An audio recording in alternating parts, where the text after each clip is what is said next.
All Hang right. on. Yes, There we go. finally. Yay. Oh my, I was like, this isn't going to work. Okay, I'm so glad to see you. That's right. You've got those really cool things in the background. My wood stuff.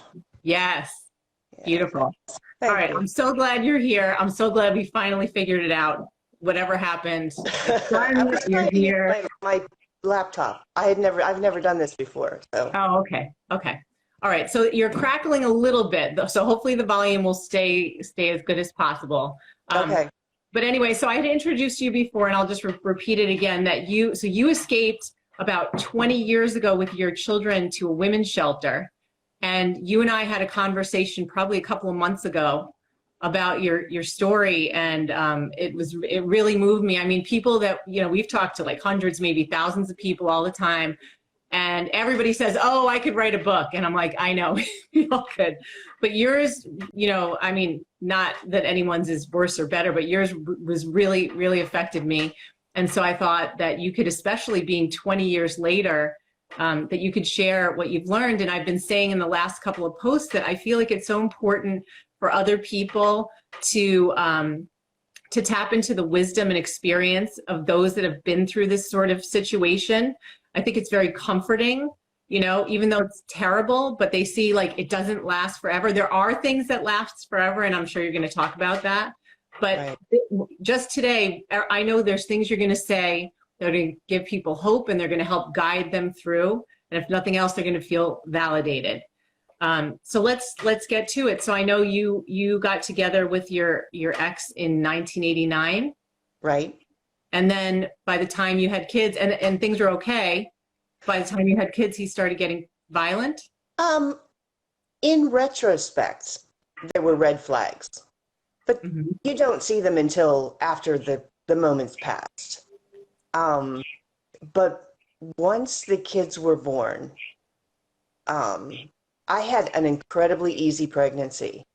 With both my pregnancies, and I had incredibly easy deliveries, and he was still miserable. It wasn't like I was this bedridden, a problem. I was mowing the grass when I was pregnant, because he wouldn't do it because he had allergies, I can relate to that. Yeah. And so, and we had really easy babies too. But he just couldn't take how much time and energy it took to raise a child, to nurture an infant. Right. Well, you think about the focus of attention shifting. Yeah. And in retrospect, so this is another one of those, he has said when we got married, now I have somebody to love just me. And that didn't click with me back then. Yeah. And then I kind of remembered that after I had kids, and it was like, okay, so there's a problem. He started being like disappearing, not disappearing, but he would go to the store and be gone for 3 hours. Yes, I remember that. You and I have that in common, like a tiny 5-minute errand, they'd be out forever. And you're like, what are they doing? Right. And during this time, he started listening to Rush Limbaugh, and he was getting all involved in that. And so he was a big proponent of the Oprahification of America and the feminazis and the whole thing. And he thought it was very clever. He used to say that he misses the old days when men were men and women were chattel. And he thought it was very clever. And I was like, oh, like what is happening to this person? He started being, things started just getting weird. He started being very controlling about who I could be with. There was a family funeral, and there was a luncheon afterwards. I was gone too long at a family funeral, and there was hell to pay. I was not allowed to have a car.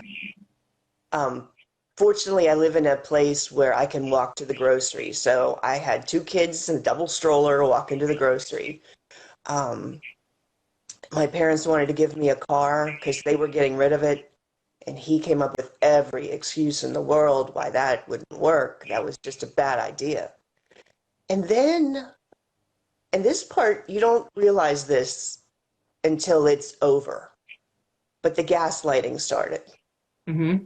I had never experienced anything like that. I wasn't really familiar with the whole thought of it, but things that existed in the house would disappear. Mm-hmm. And I'd mention it, and it was like, no, we never had any such thing.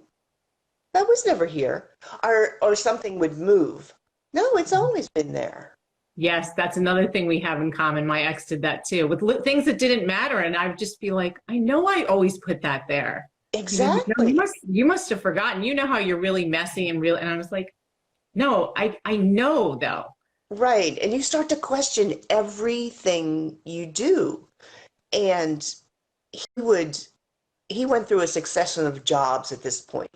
Mm-hmm. And when he lose the job, I may or may not have gotten the actual story, the truth. But then the next day he'd come to me and he'd be like, okay, here's the story and we're going to go with it. So if anybody asks about how I lost my job, this is what you're going to tell them. Oh, and really? It was never what actually happened. So everything was like a construct. Everything was just not mired in reality at all. Mm-hmm. And I'm trying to raise these kids, and you're so focused on that, and then he's getting more and more jealous, and then the gaslighting increases, and his disappearing increases. Like he left the hospital as soon as my son was born, gone.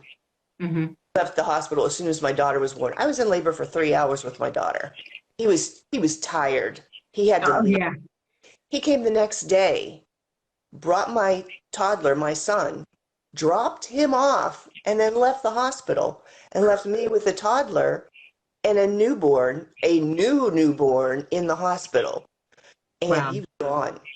And when it was time to bring that baby home, I had to call my parents to come get me out of the hospital because we couldn't find him. Wow. And you're thinking to yourself, what the hell, even at that point, and I apologize if I swear like a sailor. You can swear. People apologize for crying and swearing, and I'm like, it's fine. At the time, it was like, what the hell is going on? But at the same time, you're so focused on, like, I was so happy to be a mom. I was so thrilled to have these babies, and I relished every minute of being with these kids. And then, like, so you don't focus on the bad, you focus on the good. Same. Yeah, and so there was so much of it that I didn't even realize was going on until, frankly, the divorce was over. Because it continued through the whole process. And my divorce took about 5 years. Yep. We are not wealthy. We were not wealthy. We did not own a lot of things. There was no need for endless haggling, other than the fact that his father was an attorney. He had lots of friends who would help him. And so he had endless legal assistance pro bono. Oh. So yeah, it was bad. And then you don't, especially when you have babies, you don't want to admit to people, oh, things are going down, things are going south fast. Yeah. So you fake it. And so you find yourself living the lie and perpetuating this lie that everything's fine. And right. And someone like you and someone like me, I think a lot of, like, I'm getting goosebumps as you're saying this, because I think so many of us tend to be like very strong, independent, responsible women. And we can't, so they put up their facade, but we also put up a facade like everything's fine. Like I can take care of everything. It's all good. It's supposed to be good. because I Right. just had a baby. So I'm going to act like it's fine. Yeah, it was weird, and I just couldn't bring myself. Like, I felt like such a failure. I felt like it was my failure that things were not going well. And things continued to get worse. And I was working, I would put the kids to bed at night, and I would do transcription after I would put them to bed. While I was doing that, he was on internet porn. Mm-hmm. How This many of was us can becoming relate to that? this was becoming his new fixation, was internet porn. I wonder if it was new or always there, because that was something. It's like I didn't realize had been going on for the whole time, and then some. Yeah, yeah. I mean, things things happened, and I was just kind of like, what the? Like, I was so confused. Because I started finding tokens that had like sexual positions on them and stuff hidden in Tokens, tokens. I don't know what they're, to this day, I don't know what they were for. like coins. Yeah, like Chuck E. Cheese tokens. Yeah, except they were sex. And I have no idea. But I don't. apparently I haven't heard of that. I'm not sure if anyone else has here either. But I'm assuming interesting. that it had something to do with where he'd go when he went to the grocery for 3 hours. Right. I'm sure. I mean, I think of like the adult version of Chuck E. Cheese. Yeah. Yeah, I don't even. I'm All letting right. that Anyway. go. Anyway, So it so went. I'm doing this transcribing. He's doing this online porn. And at the time, I've been diagnosed with fibromyalgia. Mm-hmm. And what they want you to do for that is restorative sleep. So I have a pill to take. And I take a pill and I go to sleep. And I wake up at some point and he has penetrated me while I'm asleep. Yes. Or he has sodomized me while I'm asleep. Right. So now we're getting into the marital rape stuff. And I had warned people that some content was going to be pretty intense. And I think we're getting right into it. And you can keep going. And if anyone's uncomfortable, you can jump off. So I would realize what was going on. I mean, I was in a deep medicated sleep. And when I realized what was going on, I would like move and confront him. Oh, I thought you were awake. And it's like, really? Really? You're fucking a corpse and you thought I was awake, you know? And this continued to happen. And I finally, at the same time, his temper was just growing and growing and being just more and more out of control. Now, at the same point, socially, he was the charmer. Of course. He was the nicest guy. So what am I going to tell people? You know? Well, you feel like no one would believe you. No. And no one did. Like, a lot of people did not believe me when I finally came out with the information. But the marital rape part is you question yourself all the time. Like, well, is it rape? Like, especially if you've gone to church and, you know, you're supposed to be there for your husband. You're supposed to, you know, it's husband and wife or man and wife, you know, like you're a possession. Mm-hmm. And it goes back to his women are chattel, you know, mess. Right, of course. So at some point after it had happened a number of times, which I guess I was pretty slow on the upkeep because I should have like bolted then, like the first time it happened. But we had a spare bedroom and there's a mattress on the floor and the kids and I would go in there and barricade the door with a dresser. And that's where we would sleep at night. Mm-hmm. And he would be banging on the door. He would be in the basement screaming. It was a very scary time. How old were the kids at the time? The kids at that point were like 3 and 5, Mm-hmm. 2 and 4, 3 and 5, somewhere in that area. I think they're probably 2 and 4. Uh-huh. How did you explain to that? How did you handle that? I mean, besides sleep deprivation, like how do you explain what's going on to preschoolers and toddlers? Um, Part of it, and this happened when we went to the shelter too, was make a game of it. Like, okay, we're going to push the dresser in front. You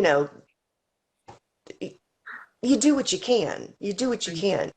And daddy's screaming and daddy's acting out of control. Let's read a story. Let's divert. Let's divert your attention. Let's sing a song together. Um, Whatever it took to get them to sleep so they didn't have to hear it. Yeah. A couple of people are saying they've had the same experience that you're describing. Okay. And it was just so scary. And I remember there was one time my son was in his room, but he had to take medication. He had an ear infection. And I went to give him his medication, and it was dark. And my son hated to take the medication, hated it, screaming.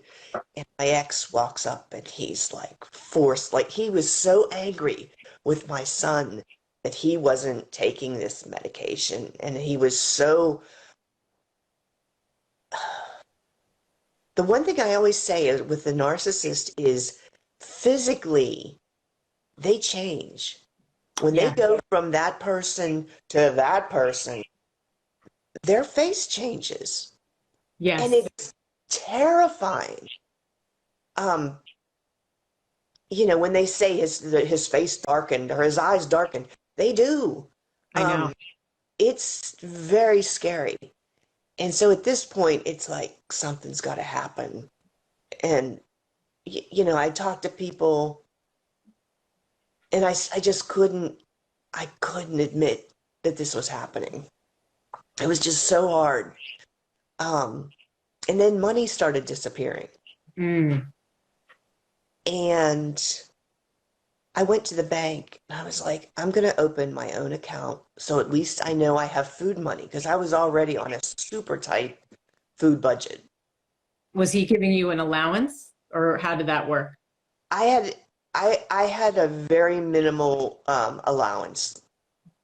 Yes.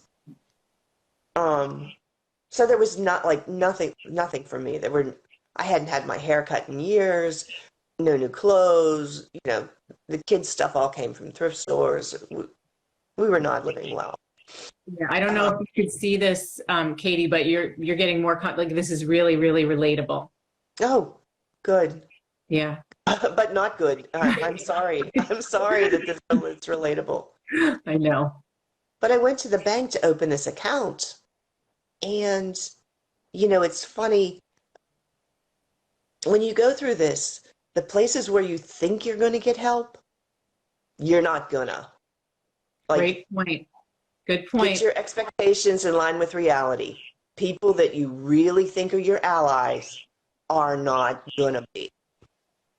But help comes from surprising places that you would never expect. So I go to the bank, I go to open this account. I'm talking to the person, the woman behind the desk, and she can see, I'm juggling 2 kids, and she can see I'm kind of distraught and everything. And she's like, wait a minute, like, what the hell's going on? Because this is not just somebody opening an account. Mm-hmm. So I kind of told her, and this was the first person that I really told. A bank teller. Yeah, bank, yeah. And she said, all right, here's what you need to do. You need to make a plan. And I was like, oh, because the whole time I was like, how do I leave? I do this transcription from home. I don't have a real solid income. I don't have insurance. I don't have a car. How And you've am I got these little leaving? kids. How am I leaving this guy? I mean, by this point, I did have the van.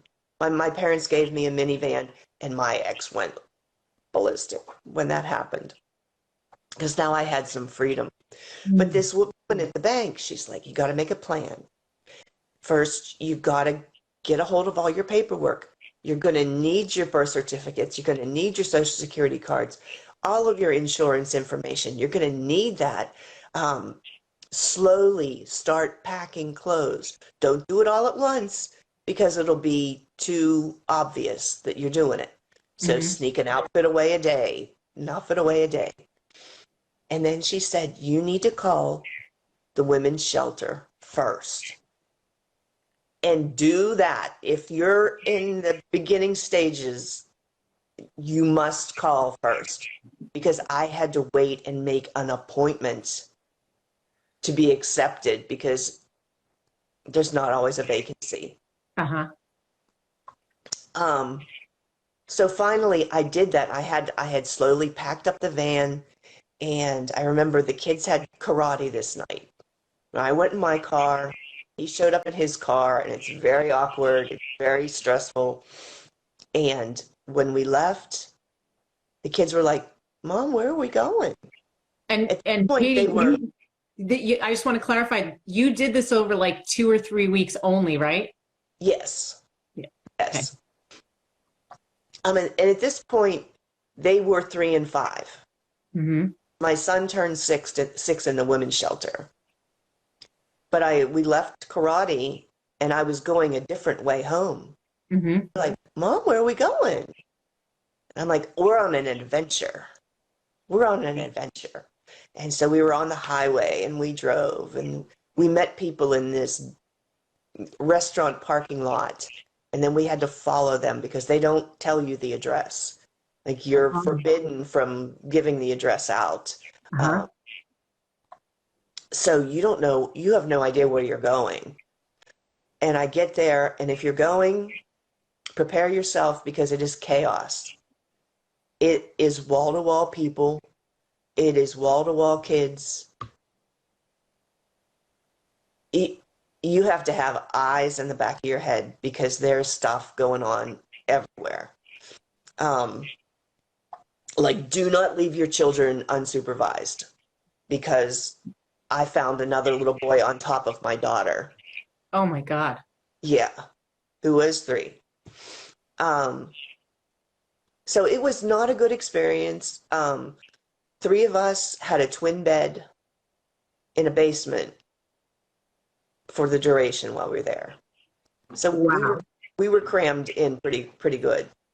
And how long were you there, Katie? You know what? I looked at my calendar because it'll be 20 years next month. And I Wow. was there for 2 weeks, Mm-hmm. which is impossible for me to believe that I put up with that for 2 weeks. Mm-hmm. And this was a shelter. This was Yeah. supposed to be a haven. Yes. And it was incredibly stressful. But I was over at that place during the Thanksgiving vacation. Mm-hmm. So they were kind of a skeleton crew. It wasn't their usual people. I find out that these employees have just the burnout, just ridiculous burnout from, I mean, it's hard luck story after hard luck story after hard luck story. And each tale is sadder than the last. So they get burnt out, and they're just void of compassion. Yeah, we call that compassion fatigue. Exactly. There was one girl who really took an interest in my situation, but the rest of them were like, "Whoa, here's another one." Yeah. But we would have dinner, like we Thanksgiving dinner around the table together, and these women are talking about their men, and it was just shocking to me that they were cookie cutters. Yeah. All of our stories were the same. All of our stories just matched up in a frightening way. Yep. But then, Different details, same personalities. exactly. And I got in touch with legal aid because I didn't know anything about hiring an attorney or what to do. So legal aid took me for my PFA, my protection from abuse case. So my very first time in court.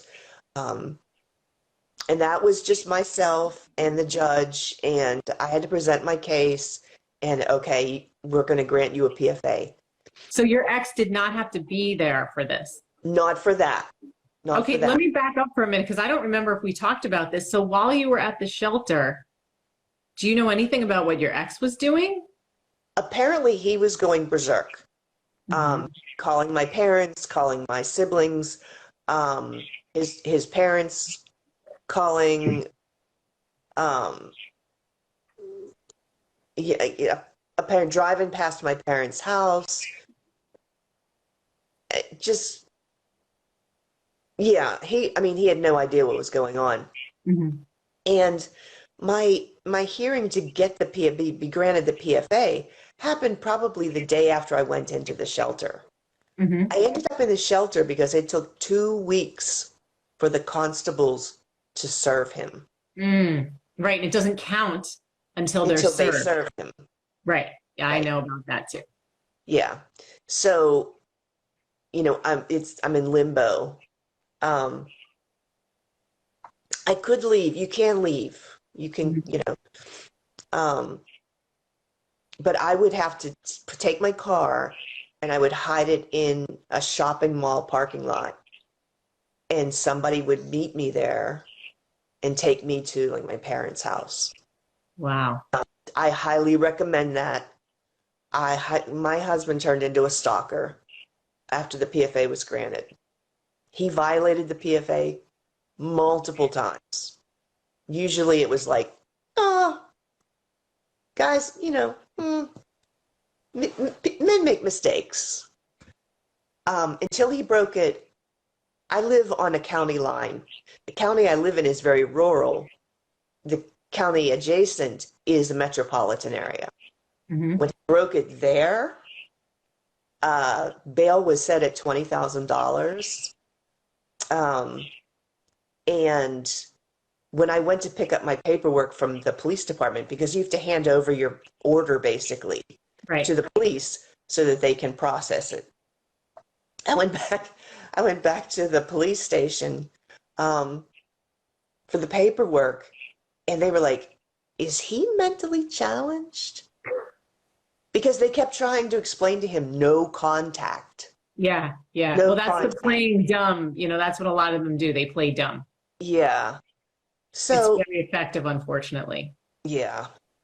So anyway, the actual hearing to continue the PFA happened within 2 weeks, I would guess, of that happening, of him being served. And I had scrambled. They had helped me find this attorney who was going to help me, and her name was Angel. And I didn't meet her until the morning of the hearing. I'd never been, like, other than the initial PFA hearing, I had never been in a courtroom before. I didn't know what to expect. I was losing weight. I could not keep food inside me. So my clothes are falling off of me. I'm a mess. And my ex walks in with his attorney, and my attorney introduces herself. Hi, I'm Angel. He's like, I'm the devil. And I don't care whose life I fuck up as long as I get paid. Oh, well, there you have it. And I just remember it was like getting hit with a bat. It was at that point I realized this is going to be a battle. And so you start to question, do I go back to him? I think that's what a lot of people do because it's like a catch-22, which is worse. Yeah. You've just been told that someone is going to destroy your life. It's already horrible, but which is the worst choice? The part I forgot, before I went to the bank, his mother, who did not believe in divorce, she would send me books on how bad divorce is and all this stuff. She set up an appointment for us to go to a marriage counselor. And he was very, very aggressive in this appointment. And he promised me, if you leave me, I promise you a scorched earth policy. the counselor said nothing. And I'm like, did you hear what he just said? I know. And she was like, no, I didn't. And I repeated it to her. And she said, I don't know what scorched earth policy means. So I'm sick. I drive from there back to my parents' house. I'm just sick. I don't know what to make of the whole thing. The next day I called this counselor and I'm like, what in the hell was that about? And she said, had I said anything, your night last night would have been very bad. Oh, She's wow. like, you need to make some hard decisions. Wow. And it was shortly after that I went to the bank. So I forget, that was an important piece. Mm-hmm. But yeah, she was like, she didn't support me because she was afraid that supporting me would put me in greater danger. That's really, really interesting. So that was like not her being dumb or playing dumb, but it was a tactical strategy to protect you, which you didn't understand at the time. Right, right. So we have our first hearing with him at the court and the attorneys, and they call me to the stand. My clothes are falling off. I'm just so nervous, so scared. I don't know what to expect. And they will do whatever they can. I can't stress this enough. If you've not been to court yet, listen and believe. They will do everything they can to make you feel and look like a child. They will twist your words. They will belittle you. They will talk to you like you're two. And you cannot react to it. Yep. One of the main things we work with people on is presentation, and to understand that that's what they're paid to do. They are, that's their job. And we hate these bully attorneys and we think, how can they sleep at night? How do they have a conscience? That's their job. Right, right. And if you take nothing else away, that you need to take that away. Like, you need to learn, like, I don't even know, like, practice. Like, you can feel emotion. You can't show emotion. Right. Right. And the thing to remember with that too, is for everyone else involved, it's a business transaction. Exactly. They don't care. They will stand by and, you know, like, it's like going into the ring. They just don't care. And to you, it's your whole life. And you cannot believe these people are participating in this. Right. Right. But they don't care. They really don't. It's shocking. I know. And so I'm on the stand. My mother insisted on coming with me, which I did not want, because I was just starting to dip my toe into confessing to people what was going on, but I had not discussed the marital rape. Yes. And that brought up. And I tried to describe what was happening. Oh, Mrs. Green, how does a man rape his wife? Was their response. And my mother was sitting over there. My mother was a very stoic woman. I thought she was going to go into cardiac arrest. Oh. She was having a full-blown meltdown when she found out about the marital rape. In the courtroom. In the courtroom, I'm on the stand. I'm trying to answer the questions, watch her completely fall apart, and just be berated by the other attorney. And my attorney's kind of like, I mean, at this point, I remember you telling me this on our meeting, and this was just killing me to listen to, because you think about it, like, we're mothers too. Imagine what it would feel like to go to court to support our child, girl or boy, and hear this. mm-hmm.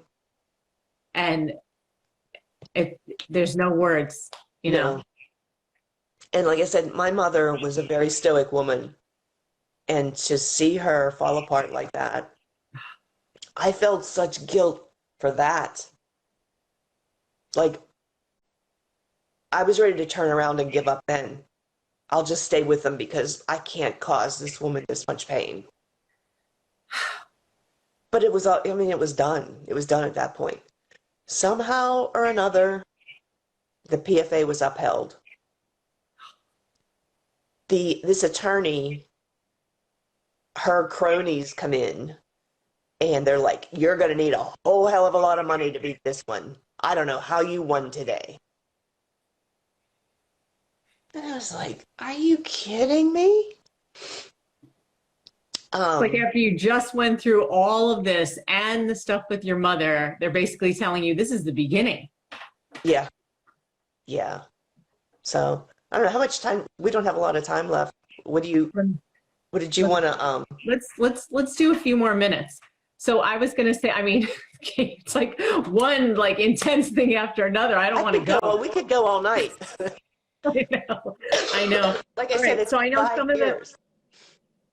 Say it again. 5 years. Yeah. So it was the beginning for you. There was a lot of court experience. Yeah. I know we talked a little bit about, you started getting into what people should expect. And so I was going to have you continue with that a little bit more on like what people really need to do when they are in these situations. We talked a bit about safety planning, Well, one thing when you're planning, you got to think what you take into the shelter. In addition to the paperwork, you're going to need some blankets probably because you're at the mercy of what's there, and they rely on donations and whatever. So make sure you have clothes packed. Make sure you have diapers packed because they're not going to have them. Sanitary pads or tampons. All of that stuff you need to think of. Snacks. If you have a baby, formula. I mean, there's a lot of planning that goes into going into a shelter. You don't just go. And like I said, I had to wait, like make a reservation to go because there was no vacancy. Yeah. So, and then what about the court stuff? So besides showing no emotion. The court stuff is just accept that it will always be unknown. It's always going to surprise you.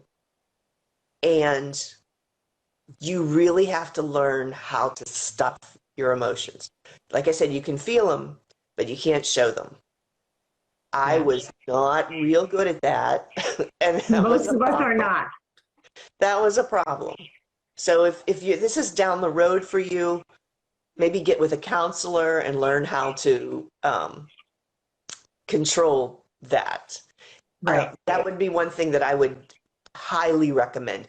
If you have the ability to have a psychiatrist, a therapist, do it, because especially with a narcissist, because you're so confused, you're so you've been so manipulated for so long that you really need professional guidance. Yeah. I'm going to interrupt you for 1 second because Chris and I always talk about this image of a table with like a person in the situation as the surface, and that it needs 4 legs. And so one is family and friends, like you had your mother, who get it, but they don't really get it. And there's some things you don't want to share with them. And often they'll say things that are more harmful to you, like, I can't understand why you stayed so long, which is just like, because you're already beating yourself up. Then the other part, for better or worse, I guess you got worse. I love that one. Oh God, yeah. And then the second leg you say is like, if you have an attorney. Now, there's a wide range of attorneys, but your attorney's job is to only do the law. A lot of them don't even do that much, but people rely on their attorneys because it's usually the first ally that they find that they confess their story to, but that's not that attorney's role. Then the third is like what you're saying, that's a therapist or a DV advocate to deal with your own emotions and like the narcissistic abuse. But in our experience, like what Chris and I do is we work with people on court stuff. well, not only because some people don't always need that, but Right. specifically on like the presentation and getting you desensitized and getting you into like the reality of what court is really like, because people think they're going into a justice system. They really Yeah. think that whatever, that they know the facts, and if they just tell the truth, that nothing bad is going to happen. And you know, Nothing that if could they be ask, further from the truth.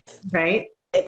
My the custody situation started out in the a master's office. I don't know if that's how it happens everywhere. If that's how it happens here. You go to a Is, is that master. like a not like a for us? It starts with like He's family like a judge relations. junior. Yeah, kind of. Yeah. Okay. So it doesn't really count. They try and get you to work it out. Kind of. Yeah. But Okay. you show up with your attorney, Mm-hmm. and so I show up. I have my attorney, and we're waiting. And out of the master's office, here comes my ex's attorney. He had had a closed door meeting with the master just prior to our hearing. Uh, What was I going to do? happens You all know, the time. and what, you're going to report him? Who are you going to report him to? Exactly. You are at the mercy of these people. And once I had made the claim of marital rape, I was deemed a not credible witness Mm. by the opposing counsel. Mm-hmm. So they drove that home every hearing, that I was not credible. I had fabricated this marital rape situation. I had no business being with the kids. They will attack you in ways that will astonish you. Additionally, you've been married to this person, and you know they're capable of evil. You are not fully aware of how far they were willing to go to get to win, because that's all that matters at that point Exactly. is to win. Well, to win means that they have to completely eviscerate you. They have to Correct. destroy you. There's no in between. Correct. Yeah, and like I said, you know, the people that you expect to help you are the people that are not going to be there for you. I had neighbors who I was close with, who, when it became public knowledge, they didn't want to choose a side. A lot of had people can relate to that. Yeah, I had friends who were like, "He's such a nice guy. I can't believe that." Right? I had "How could you let this happen? Are you kidding me?" And these were all people that I was close to. Mm-hmm. And so it's, you know, we said before, loss upon loss upon loss. And you just feel hung out to dry. Yeah. And at the same time, you're trying to keep some sanity for your children. And it's such a tightrope. Like, Let's talk just about that. Let's talk about that, Katie, because I remember we talked about that. There were some things that you said, you know, you would have done differently, maybe regarding your kids. Number one, I would not have let them see me be upset. Mm-hmm. In the beginning, towards the end, that was easier to do because I had learned a lot. At the beginning, like the night of that marriage counselor meeting, by the time I got to pick them up at my parents' house, I was hysterical. Because I was sure I was going to lose the kids forever to my in-laws. And I was hysterical.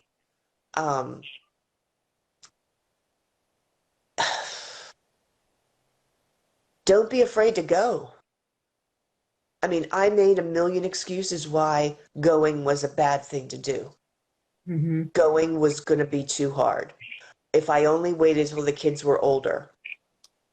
We No. all have those and more. Yeah. Stick it out as long as you can. Blah, blah, Yeah. blah. But another thing that happened was there's the court-appointed psychiatrist. There's the child, I don't know, not protective agency, but the child Like the, specialist who's going to yeah, decide whether, interview all the family and watch you like a interact with guardian, your yeah, kid. like a guardian ad litem or attorney for the child. Yep. And it's so awkward. And my kids are very bright, not to brag, but they're very smart. And Yeah. they grew up very fast. Mm. And you'd go to these child psychiatrists and they talk to them like children. And my Um, kids would be so offended that they were being spoken to that way that they just shut down. And so yes. they would not participate in, like, I tried to get them into therapy just to help them process what was going on. They refused. Mine also did for a while. And then they both asked a little bit later. Well, mine ended up going to a special school Hmm. for kids with emotional issues. And it turns out it was for kids with emotional issues, not like familial, issues. Hmm. So it was a bad fit, but it was better than public school, I guess. I don't know. Hmm. But um, my son took a trip with his dad when he was a freshman in college to see his dad's family. And I, to this day, do not know what happened on that trip. But when they got back, my son, unbeknownst to me, stopped going to classes. Basically locked himself in his room. He only left to eat. Stopped speaking to his father. And then when he finally confessed to me that things were bad, he ended up going inpatient in a Yeah. behavioral health ward. Right. Not long after that, my daughter went. Yeah. There's a lot of suicidal ideation, like a lot of kids do self-harming. Self-harm. Right. Yeah. So both of my kids ended up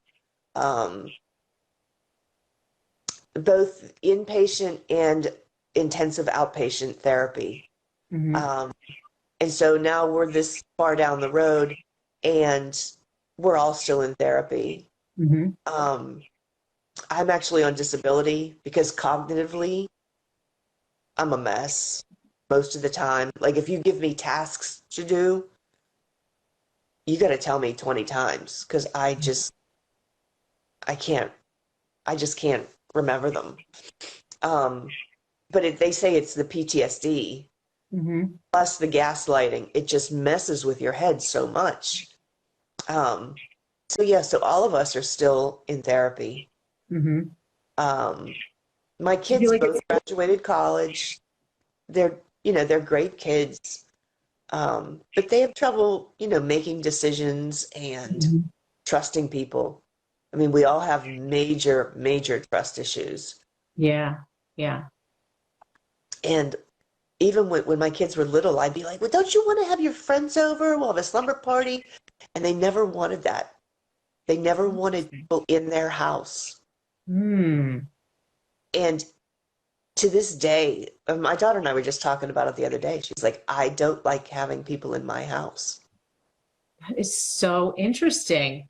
Yeah, My daughter, it's not exactly the same thing, but she likes, like, she feels very protective of her turf, like her space. exactly. Like she likes her. So she just went off to college and she has a roommate and it's okay. But she's like, I just want to come home for a visit because I just need my room and my space and my neighborhood. Like it's like she was like very rooted in that personal space. So I never thought about that before Yeah, well, as a the three of possible us result. would be in this house together, and Hmm. we'd each be in a different room, and we wouldn't talk for hours. Nobody was angry. There Right. was no discord. We just all need that private alone time to decompress. Yeah. Yeah. And that, That's really interesting. yeah. So if you're going through this, be kind to yourself. Cut yourself some slack. do unorthodox things. I told you my kids went missing with my ex, and it was a couple days, and my attorney called me, and he's like, "Where the hell are you?" I said, "I am at a driving range," and I was hitting golf balls, and every golf ball was my ex's head, and it was like, what am I going to do? Right. Like sit home and wring my hands? I There know. was nothing physically that I could do to bring them home any more quickly. Yeah, I'm so glad you brought that up again about the driving. That, like, I think that very intense physical activity is helpful. So you were driving golf balls. I was doing kickboxing and a lot of loud hip hop dance music and stuff. But like every jump and kick, it was like that's his face, that's his head. But as you're doing it, you're getting those pleasure hormones. Exactly. So it's like, it actually is like taking anxiety medication, but it's natural because your body, like, it's working so hard. So, right. Oh my gosh, my kickboxing teacher just joined. That's really weird. Hi, Brandon. What a what a crazy coincidence. But anyway, yeah. So people really, question everything you do. I had a lot of people that took issue with the fact that I did that, and it was like, why? What else was I going to do? I know. Yeah. Yeah. And with all of our clients too, we always talk about, especially in the legal abuse support group, how important it is to take care of yourself, your emotional health, but your physical health. You have to get like physically strong to get through something like this.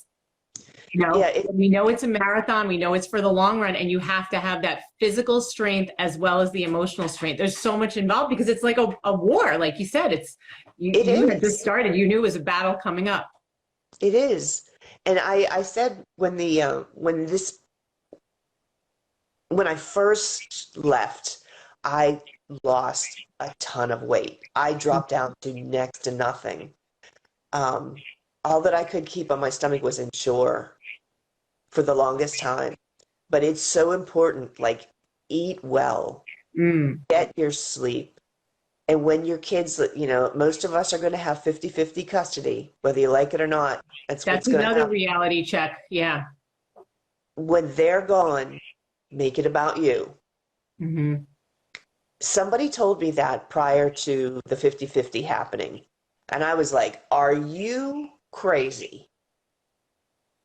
And it may have taken 6 months, but it became like they went out the door and I ran a bath and poured a glass of wine.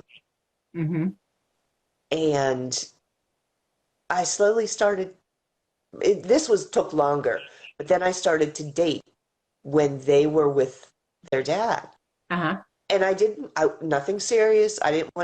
It was just go meet someone, have dinner. Light, fun. Exactly. No pressure. Yeah. And I was better as a mom. I was better as I don't know. Human being. A human being. Better in court. Yes. Better all around because I was taking that time to focus on me. And when I first started to do it, I felt so guilty. Right. Like, how can I be having fun when my kids are with him? And I knew that things were bad with him. He was not good to the kids. So that was killing me. But so that I could be what I needed to be when they were with me, because we had 1 week on, 1 week off. It was a full week. And in order for me to be present for them that week they were with me, I had to take care of me when they were gone. And that was a hard pill to swallow. Well, I think also, Katie, it's because we, a lot of people in these situations, we're in this situation because we just give. Like, we put everyone else's needs first. And as a mother of children, you're just, that's your nature and that's the dynamic. So exactly. Without the kids, it's like, what do I do with myself? Yeah. So you have to learn, like, I'm going to take care of me. Like, it's okay to have fun. Like, I need to have fun because I need to build myself up to be, like you said, the Right, best parent you can when they come right. back to you, and be the strong one because you know there's chaos at the other place. Well, then what happened also was finally I got full custody of the kids. So I didn't Really? have that time. Yeah, my ex threatened to blow up the courthouse. That's right. Um, These are the things that people are like, I wish something like that would happen. And look, however many years it took, the mask came off in front of the right people. But to think that's what it took. now he, the court-ordered psychiatrist said this man has no business being around children. Uh, this is a whole, we'd be on here till 8 o'clock if I went into this story. But the We'll kids have to had their schedule own another one. PFA. What's that? I said, we'll have to schedule part 2. The kids had their own PFA against their dad. Mm-hmm. The judge, in the same hearing, gave him unsupervised weekend visitation. We left the court. My daughter is like prostrate on the floor. She's just distraught. She can't believe this is happening. My son, nothing. We get outside of the building. He's like, was that judge on crack?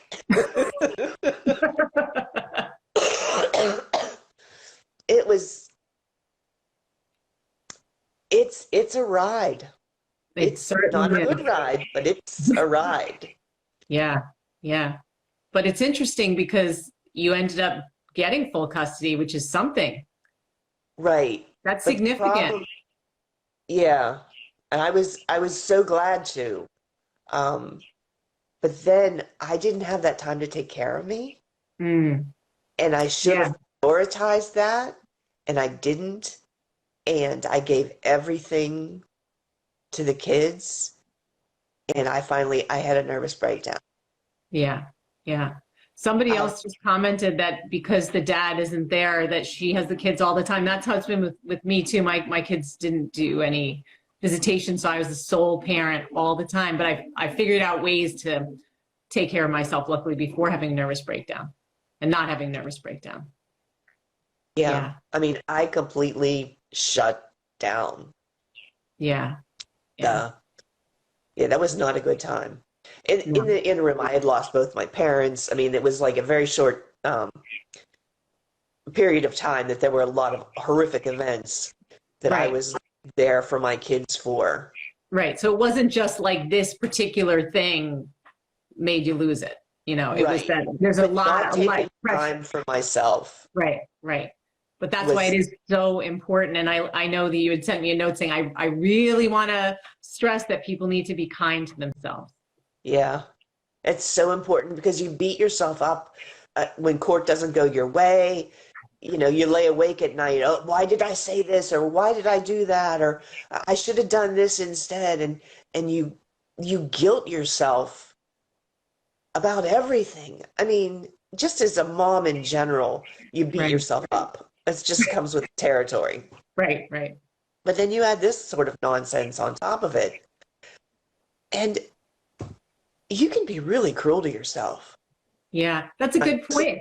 Because you think Yeah, about if you keep treating yourself like that, you are repeating the abuse that you endured in the precisely. relationship, you And it's know? almost like you're conditioned to receive that abuse. So when that source is gone, you become the source Right.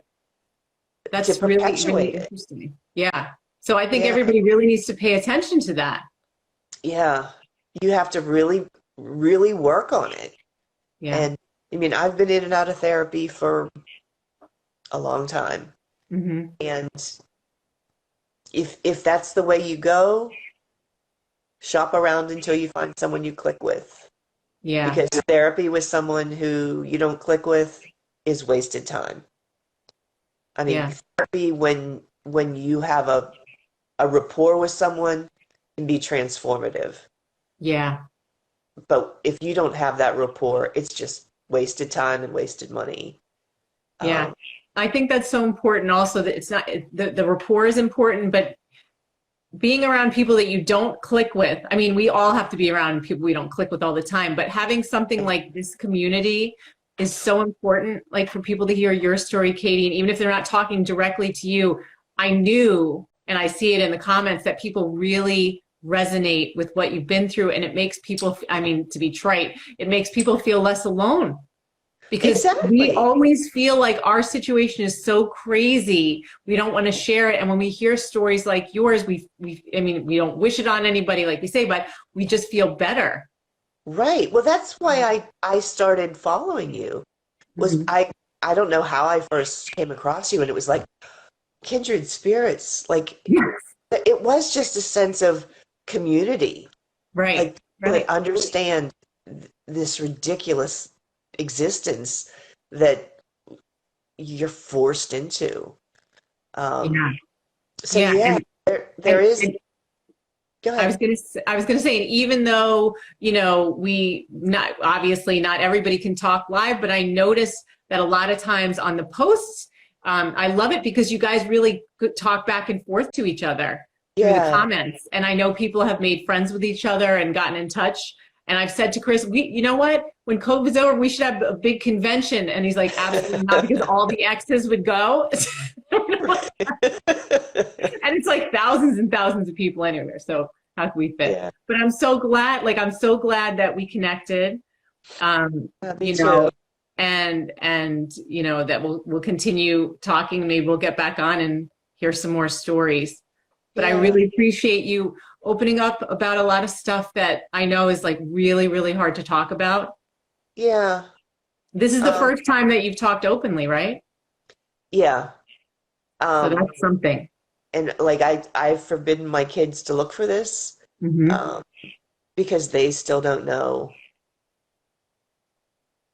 what we talked about. Right, right, right. Yeah, Um, I that's not something I share with people right. because there is that feeling of guilt.